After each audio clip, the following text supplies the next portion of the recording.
Mesdames et messieurs, the greatest festival of our contemporary society, the Olympic Games, is about to begin. This is going to be close. Oh! They're all completely gassed! They've given it everything on the global bucket! Oh, yeah! Go! Oh! Brilliant, brilliant, brilliant. But that is an Olympic championship. Ready. Bonjour and welcome to day 2 of the Paris 2024 Olympics on Keep the Flame Alive, the podcast for fans of the Olympics and Paralympics. I'm your host, Jill Jarris, coming to you from the Paris Media Center tonight, joined as always by my lovely co-host, Allison Brown. Allison, hello, how are you? Not just joined by me, though. That's right. Okay, so we know how much Allison loves the Mary Kay Carrillo stories on NBC. And we don't have Mary Kay Carrillo bucks, but we do have Clarillo bucks. Book Club Claire, you're joining us as a little cultural correspondent. Hello, how are you? I'm good. I can't believe I'm actually here. This is amazing. In the middle of the night at the dark and scary Paris Media Center, they have all the lights off, except you can turn on a desk light, and I do feel like I'm in like a Paris gangster movie yet again. Well, when I walked in, I surprised the guards because it's like 11:30, and they're like, what are people still coming in for? It's open 24 hours, so of course people are going to be showing up. I bet they're happy that somebody walks in. Let's do a little follow-up file on the Canadian soccer scandal. So FIFA has now sanctioned the Canada women's soccer team for the drone incident of filming New Zealand, their competitors in New Zealand's practice. The International Federation deducted 6 points from the result in Group A, which will not kill their chances, but it's going to make it really hard for them to move up. They got a 200,000 Swiss franc fine, which is about 226,000 US dollars, and the head coach, Bev Priestman, assistant coach Jasmine Mander, and analyst Joseph Lombardi, the drone operator, they've all been suspended for football activities for a year, an entire year they're out. And Canada's going to likely appeal the points element of that to the Court of Arbitration for Sport because the athletes really had nothing to do with it and it really affects their team. But we'll see what happens. Other stuff that is under the radar, I think, we've got some doping positives. Dun dun! Thank you. We do have a doping positive in Judo. Sajjad Ghanem Sayan from Iraq was suspended for androgenic steroids in his system. He has a provisional suspension, right to challenge before CAS. He can request an analysis of his B sample. And then also in boxing, Cynthia Timoteo Ogunsemelore from Nigeria had a diuretic/masking agent and also has been provisionally suspended. Other fun things that we're following are, how's the Seine doing? I wish we had music for that. It rained yesterday. Yes, it did rain all day yesterday. It rained on Saturday, so we've had a lot of rain. That means the water quality is not great, and they have canceled triathlon familiarization swim practices because of the water quality levels. So we will see what happens with that. But now let's begin the Baguette.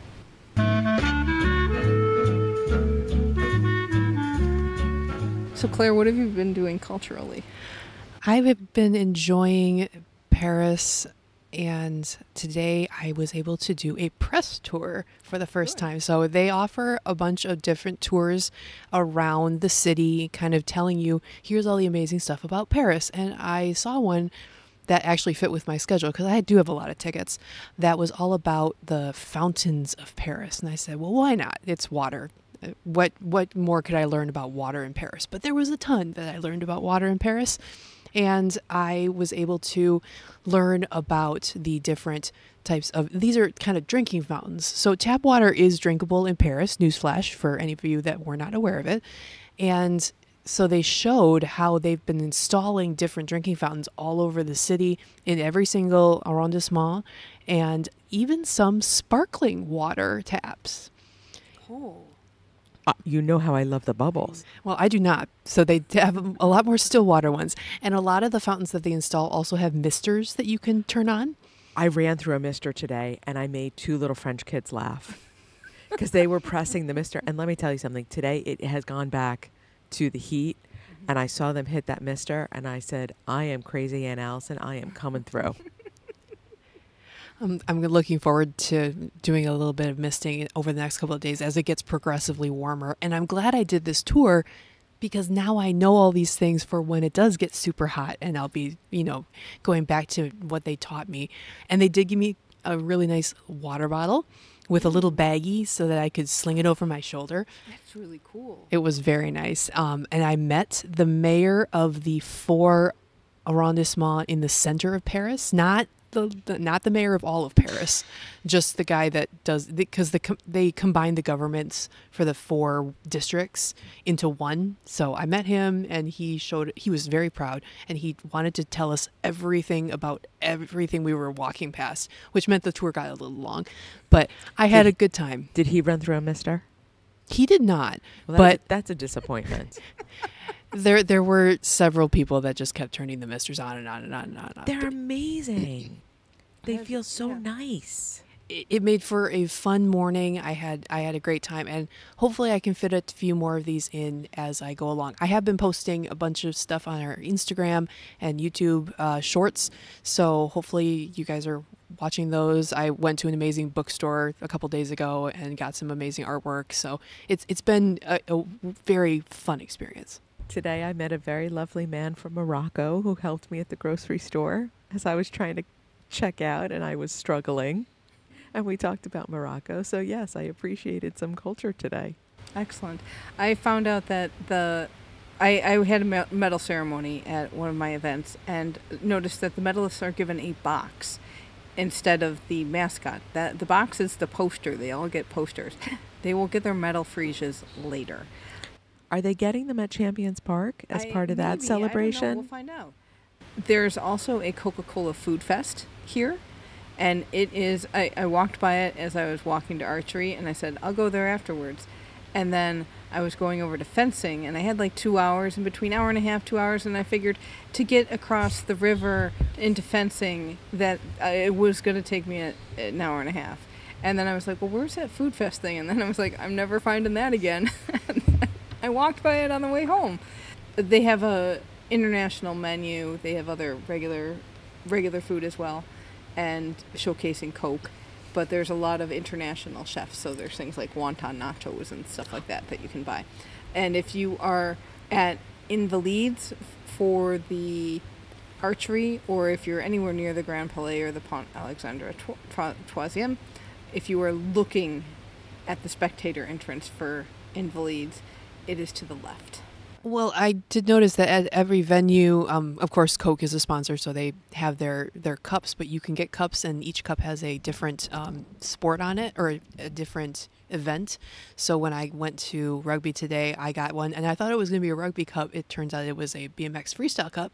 Oh, that's cool. They're messing with you. They are refillable. If you bring them to the proper stations at the venue, I believe you can get a refill for €2 instead of paying the full €5, I want to say. I thought it was, you got your €2 back because it was a deposit. Oh, maybe that's it. It was in French, and I'm very bad with my French. No, you can bring the cup back and get €2. You're supposed to bring it with a receipt too, but I think they're just going to be taking the cups at the venue because it gets long. At archery, I got a generic cup. I did see at tennis, not in the media center where I could buy Cokes, but other people had Frege cups. I think those are the beer cups, if I recall. Oh. The non-alcoholic beer. Okay, that's good to know. But I have been collecting them. I had a generic one today, so I took it back because it was just kind of, we'll see. I want my €2. Yeah, we'll see what I get. But I might keep some generic ones and have them on hand for what we need. What officiating or volunteer job would you like to do?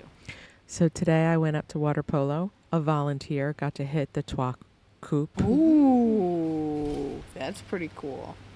Very nice. Did you pick one out, Claire? I did. I've been looking. And yesterday I went to badminton. It was a blast.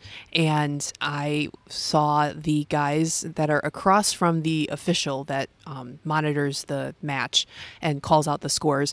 But he is just in charge of shuttlecocks. He has the big tube of shuttlecocks. And so when they like these athletes are wailing on those shuttlecocks. So they are getting bent out of shape very quickly. So they'll show the other team that it's busted, and then they'll show the official that it's busted, and then like they'll get permission and go to this guy or gal, and they will get a new one and put the other one in the box, and then there's another volunteer that will come after the match and grab the box and put in a new box.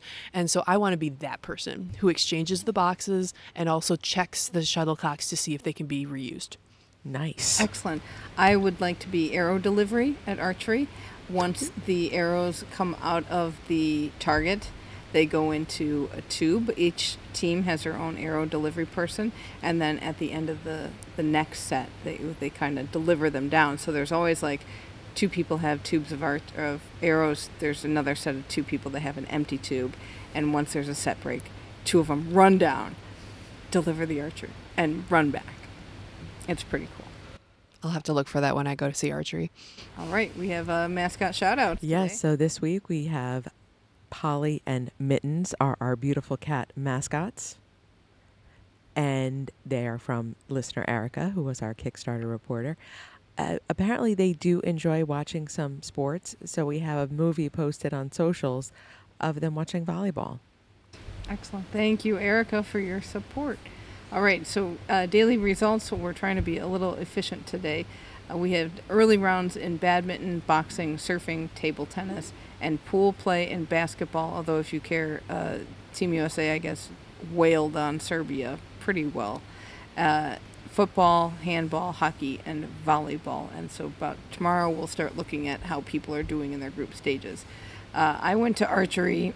It was women's team elimination day. And Team USA with TKFLASTAN Casey Kaufhold, along with teammates Catalina Noriega and Jennifer Musino, they lost to Chinese Taipei in the round of 8. I was there for the medal rounds. I was bummed because I did catch a judge, somebody on the jury. I'm like, ooh, can I talk to Hannah Brown? And then he was very leery of me. I'm like, I just want to say hi. He goes, okay. Hannah was there at the morning session. She was not in the afternoon session, but she might be at the afternoon session tomorrow. We don't know. I think Didn't have the schedule. I think she thinks it's me, so she's running away. Because in our interview where I said, oh, we must be cousins, because obviously the name, I think she's hiding from me now. So you need to make sure she knows it's not the crazy cousin. There you go. Anyway, the medal rounds, I saw like semifinals, quarterfinals, semifinals, medal rounds. Oh my gosh, this medal round was amazing. First off, for the bronze, we had Mexico against Netherlands, and Mexico pulled it out, and the crowd there were so many Mexican people in the crowd. It was phenomenal how they were following them. These women were so happy that they won. And then the gold medal match was between Korea and China. No. Oh, it was dramatic. Because you would think that Korea started off with a 10, right? And they just took the first 2 sets. And they needed just 1 more point, and then they fell by a set. Because they had to end up going into a shoot-off. Yes, they had a forced shoot-off. And I think then, I'm trying to look at my notes in the dark. This is great. They did, it was down to split, the arrows were on the lines. So on the last, in the shoot-off, Korea had a 9 that was on the line and another 9 that was on the line. And one of them had to convert for them to win the gold. And they ended up both converting.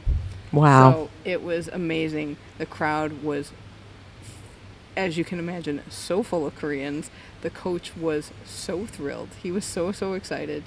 And it was just a great time. I had some British commentator behind me who was your typical, oh, the weight of the world is on their shoulders, oh, blah. I'm like, oh my gosh, oh, the pressure. I just stop it with the cliched stuff already.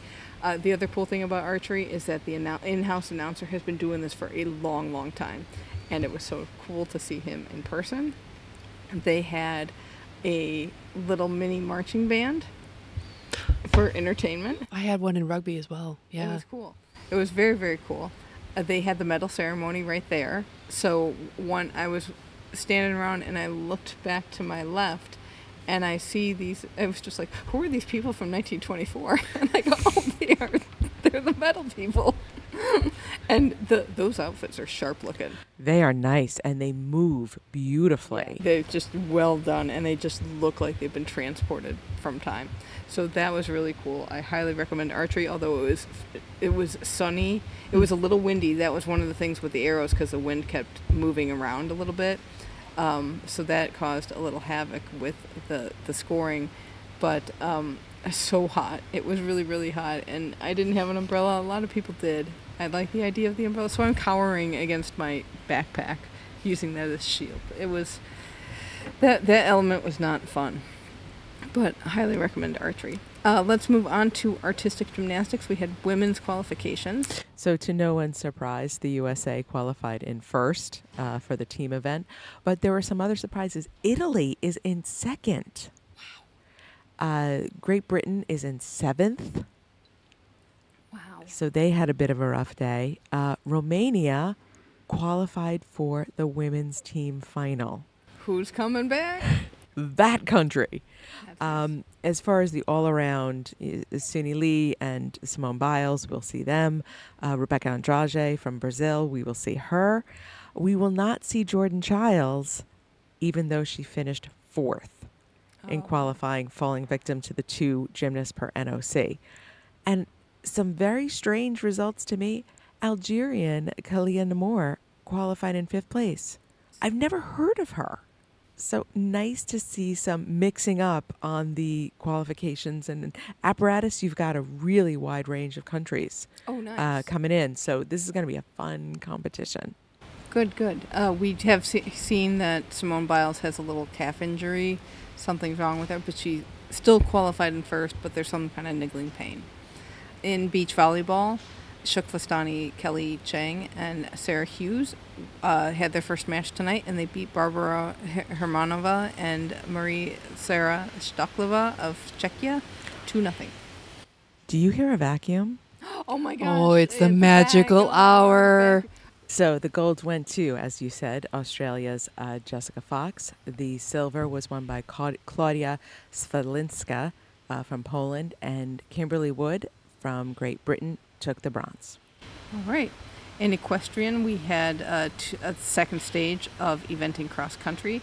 Standings are Great Britain, France, Japan's in third, Switzerland is in fourth, and Belgium is in fifth.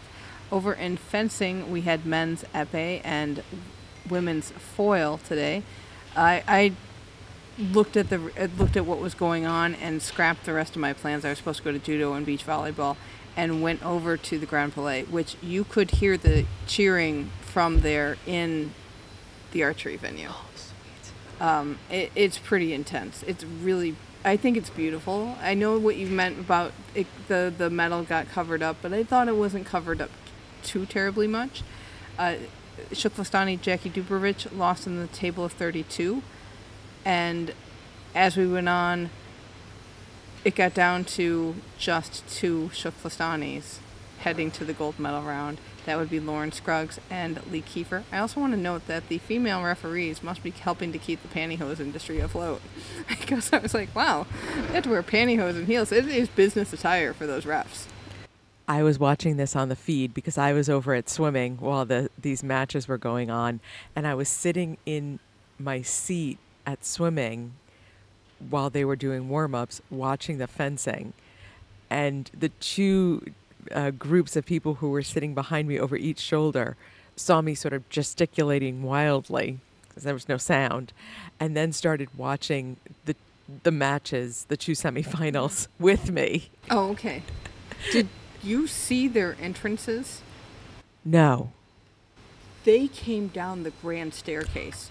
Oh, that's awesome. It was unbelievable, the production in this, and I can imagine that the early rounds are hard to watch because they've got 4 pists on the 4 strips on the stage there. They take them all off. It is one center stage, spotlighted.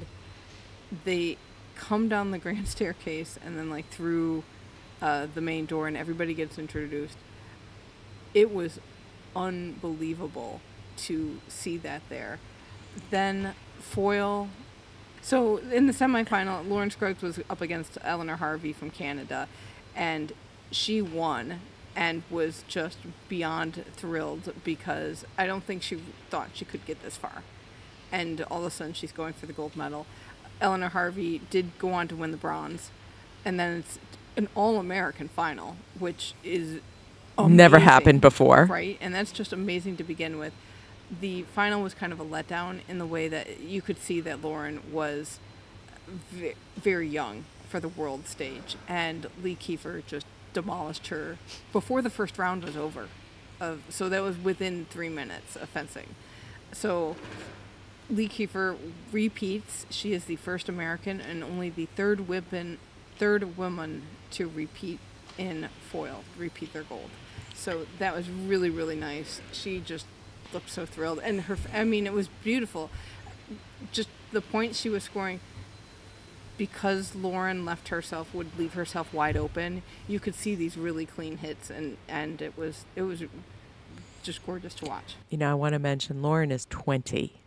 Yeah. And to accomplish what she's accomplished was just so incredible to watch. And also, I was sitting there crying like an idiot. I'll admit that. But having spoken with her and met her, and how even-tempered she is in person, and quite reserved and quite low-key, to see her get so emotional was fantastic and so exciting. And Lee just looked so beautiful up on that podium. It was great to see. A great day for USA fencing. Speaking of emotion, that was over in the men's épée, which you probably heard that over in where you were in the swimming across town. The semifinals, one of the semifinal matches was Yannick Borel of France versus Mohamed El Sayed of Egypt, and Mohamed El Sayed kept kind of protesting stuff a little bit. He'd think, oh, that one's for me, and he'd whip off his mask, and the referee would be like, mask, and he had to put it back on. So he's kind of fussy. He lost to Yannick Borel. Crowd is going nuts with everything. I'm going to try to get some audio. I have a bunch of audio of the noise level in there, and in the final, which was Borel versus Kano Koki from Japan, they started pounding the metal stairs. Yes, they did that when I was there yesterday. Holy cow. It just was a wave of sound coming over you. Unfortunately for France, the match did not go the way they wanted to. Borel, in épée, they can pretend to fight in a way, and they just can hold each other off. When they get to a minute, they get a warning, and that happened right away. And then Kano Koki was just a little too quick and found the holes. Borel is a huge man. He is very, very tall, and I think that made his muscle twitch move a little bit slower comparatively, and it didn't work out, and they did a lot of double touching at the end, so everybody gets a point, and he just ran out of time and ran out of point room. So, but everyone was thrilled. Anyway, they gave him this huge round of applause. They gave a standing ovation to Kano Koki, which was so nice. They just really appreciated the match, so that was great. Over in Judo, a big shocker today was Abe Uta, who was the reigning gold medalist in the women's 52 kilogram. And Tokyo, she and her brother both won golds on the same day. It was a huge, huge story. She lost in the round of 16. We saw it on the TV in the morning, and she just broke down on the mat. It was really, really sad. Then for the medals in that division, gold went to Uzbekistan's Diora Keliayorova. Silver went to Distria Krasniki from Kosovo, and bronzes were shared with Larissa Pimenta and Patrick told us. Patrick told us that because the brackets go a different way, they have 2 different bronze medal matches. It's not we give 2 bronzes. So it's 2 different bronze medal matches. One bronze went to Larissa Pimenta from Brazil, and the other went to Amandine Bouchard from France. On the men's 66 kilogram category weight division, Abe Hifume from Japan, he did repeat from Tokyo. William Lima from Brazil got silver, and bronzes went to Guzman Kyrgyzbayev from Kazakhstan and Denis Vieru from Moldova. In mountain biking, we had the women's cross-country final. Pauline Ferrand-Privot from France won gold. It was a big deal that she won gold. She's been working on this. She's been in the sport for a long, long time. Haley Batten won silver. This was a crazy story. She was in a chase group behind the 3 leaders. On the 4th lap, she just disappeared because she broke a wheel. I saw that. I was eating lunch and I saw somebody with that wheel was broken. Yeah, and I left before I saw the end. But yes, I did see that. It was a really bad wheel break. Wow. And then she worked her way back up and got silver medal. And then bronze went to Jenny Riesvitz from Sweden. In rowing, Michelle Sexer finished 2nd in her heat and qualified for the semifinals for the women's lightweight double sculls heats. We had a whole bunch of pool play in rugby. You were there, so what did you think of it? I had a ball, and I was not expecting the session to have not 4, like I suspected, not 6, but 12 matches. So I saw every single team twice because there's 12 teams total, and so there's 6 matches, and then they have another round of 6 matches where they play one of the other teams in their pool. And I did notice that Australia, Team USA, France, and especially New Zealand seemed to be the biggest threats for medals. There were a few others that had potential here and there. Fiji did not look good. Unfortunately, they lost both their matches, and I was just impressed by those 4 especially. And I had a ball watching New Zealand. They were a lot of fun. Go Silver Ferns. In sailing, the regatta is going on, so we are still in windsurfing and skiff. And in the women's skiff, Chuck Flastani's Stephanie Robel and Maggie Shea are in 7th place after race number 1. And they posted they are very happy with how they are sailing. Oh, excellent. Excellent. We had some shooting today. The whole 10-meter air rifle competition happened. Chuck Flastani Mary Tucker finished 32nd. She did not make the final round. In the finals, gold for the men, gold went to Shi Yu from China, silver went to Federico Nilo Maldini from Italy, and bronze went to Paolo Mona from Italy. In the women's side, gold went to Oh Yi Jin from Korea, silver went to Kim Ye-ji from Korea, and bronze went to Manu Bhaker from India. In skateboarding, you were at skateboarding. Well, I tried to get to skateboarding. So I was at water polo in the morning, and I had swimming in the evening, and I had this chunk of time in the middle. So I said to myself, I'm going to try and see if I can catch any of skateboarding. So I check on my little transport app. It tells me it's 27 minutes to get to Place de la Concorde. And I said, I can handle 27 minutes. An hour and a half later, I found the media door. Oh my gosh. I get through the media door. A couple minutes later, get to the media workroom. It is one media workroom for all of Place de la Concorde. No. This complex is enormous. I brought home a map. The volunteers were kind enough to copy the plastic map. They have one hanging up, made a paper for me, and I will show you where the media workroom is in relation to the fields of play. Short answer is it's very far. It was going to be another 10, 15-minute walk from the workroom to the skateboarding.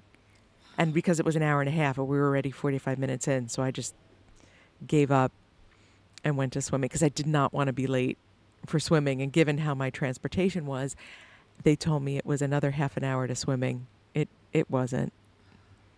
But I didn't miss any of swimming because I had left. Because I did not stay. All right. So we had the women's street medal final. Gold went to Japan's Yoshizawa Koko. Silver went to Japan's Akama Liz. or Lizakama. And bronze went to Raisa Leal from Brazil. So gold medalist was 14 years old, silver was 15 years old, and bronze was 16 years old. We talked about this in Tokyo. We had a similar situation where it was all teenagers. And at the time we said, maybe it's because the sport is so new.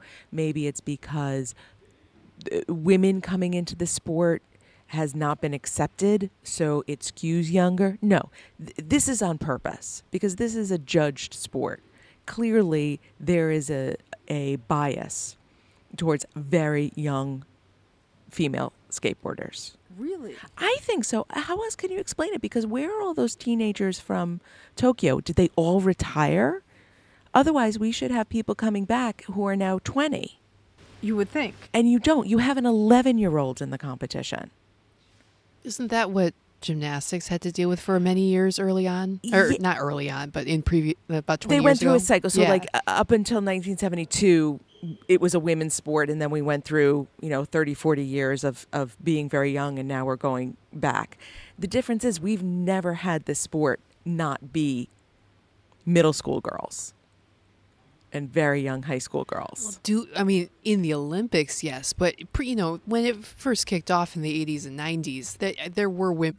Okay, we had an abrupt stop because we ran out of batteries in my PodTrack P4 Zoom recorder, and I forgot to go out and try to buy some today.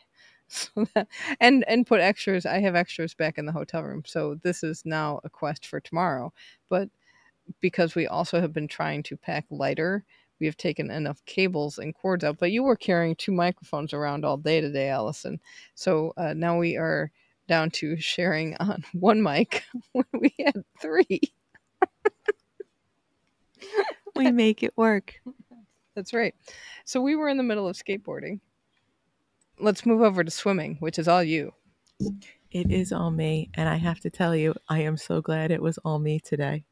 It was absolutely fantastic. So Lady Gaga was there. Nice. Did you see her? I did see her, and she had sunglasses on inside. That's just dumb.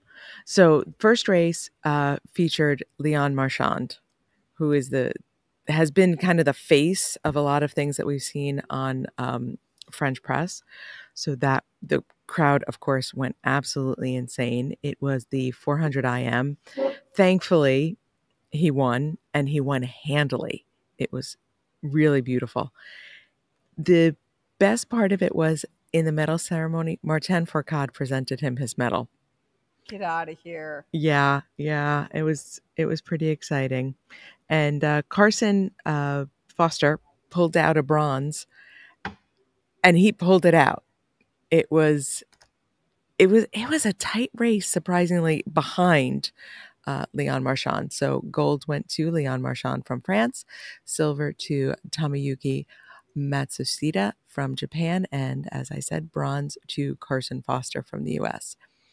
Then came the absolute shocker of the night, the 100-meter fly final.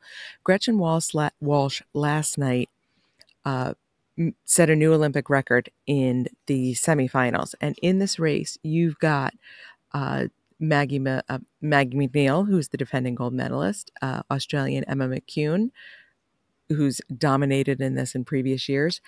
And then all of a sudden, at the very end of the race, Tori Husk hits the wall first. Wow.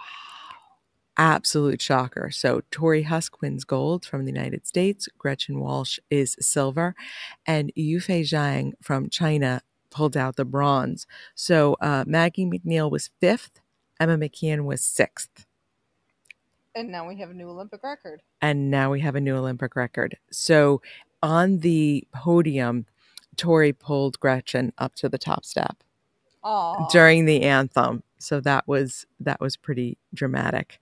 Then we had a few semifinals that featured some Belgians and Romanians. There were so many Belgian fans in the stands, which was extremely unexpected in a swimming race. You don't expect to see the Belgian. In another of those semifinals, an Argentine swimmer came out. No applause. Wow.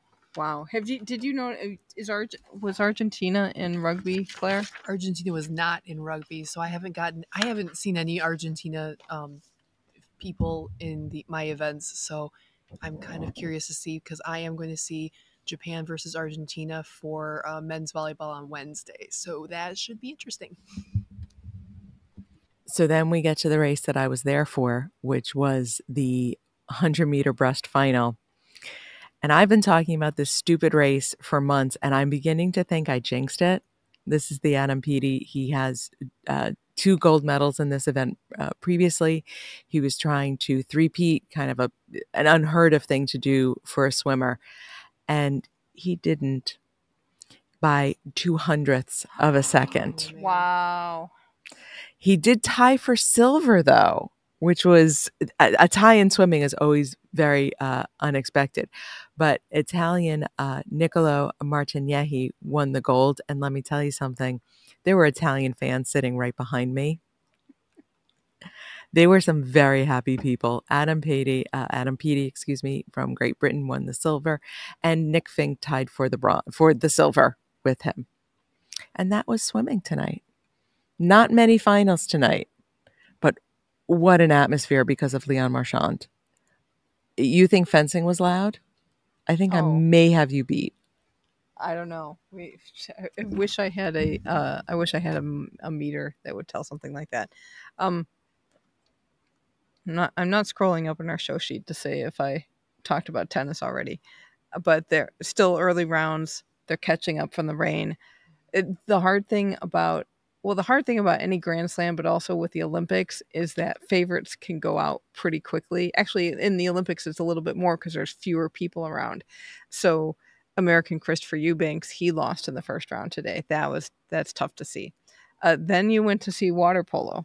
So water polo is where I started my day. And when we talked to Ben Halleck, I had asked him, where do I start? And he said, come to the USA-Italy game. So I did, and it was amazing. So first I want to say that at the beginning of a lot of team sports, they'll shake each other's hand. Oh, no. The water polo players hug each other. Oh, that's cool. And I think because they all know each other, so many of them play professionally together that they really are friends. And I have also think I figured out why Americans don't like the sport, because it's fantastic in person. It is way better in person than on television. You can get the speed, you can get the action. It looks almost quite elegant. You don't see the vicious chaos that is happening under the water. I think it's the hats. I think Americans reject water polo because of the hats. I would agree with that.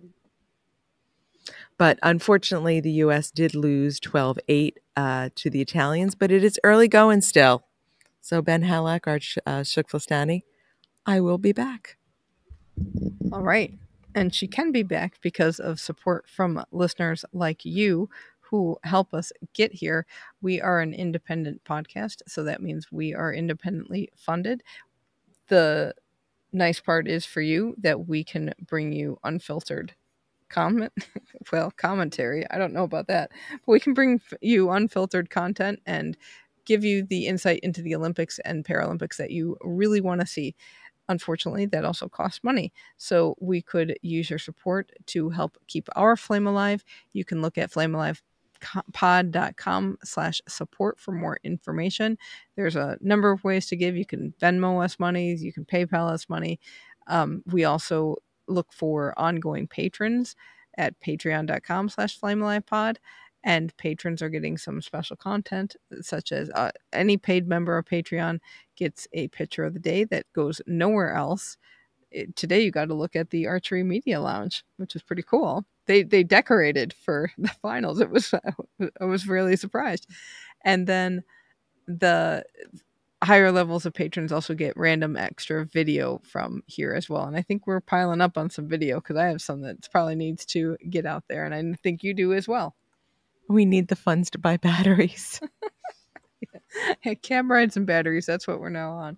So, and Safety Watch, we're still doing okay. We're still alive. We figured out cab systems. We're able to get them. Does very well. So tomorrow we've got a lot of TKFLASTANis in action. Brody Malone and the U.S. men compete in the team gymnastics event. USA Fencing takes on men's foil and women's saber. Abby Tamer and Kelsey Bang with Team USA take on Spain in women's hockey. Sailor Stephanie Roble and Maggie Shea continue in the regatta on the skiff. Bobby Fink swims in the 800-meter heats. Jordan Larson and Team USA face China in volleyball, and I'm going to see it. And Maggie Steffens, Ashley Johnson, and I'm hoping Flava Flav will be taking on Spain along with Team USA. I realized I didn't say that. They will be taking on Spain in water polo. And that is going to do it for this episode. Special thank you to our researcher, Annalie Dable. You can get in touch with us on X, YouTube, and Instagram at FlameAlivePod. Send us an email at flamealivepod@gmail.com. Call or text us at 208-352-6348. That's 208-FLAME-IT. Chat with us and other fans on our Facebook group, Keep the Flame Alive Podcast. And you can get our special daily Games Time newsletter. Sign up for that at our website, flamealivepod.com. Join us again tomorrow for more action from Paris. And please don't forget to tell your friends who are also suddenly getting Olympic fever to listen into the show and hang out with us on our Facebook group. Facebook group has been hopping, not only with people who are multi-screening at home. We have a lot of listeners who are here and they're sharing some really cool stuff about what they're doing. So check that out. Thank you so much for listening. And until tomorrow, keep the flame alive.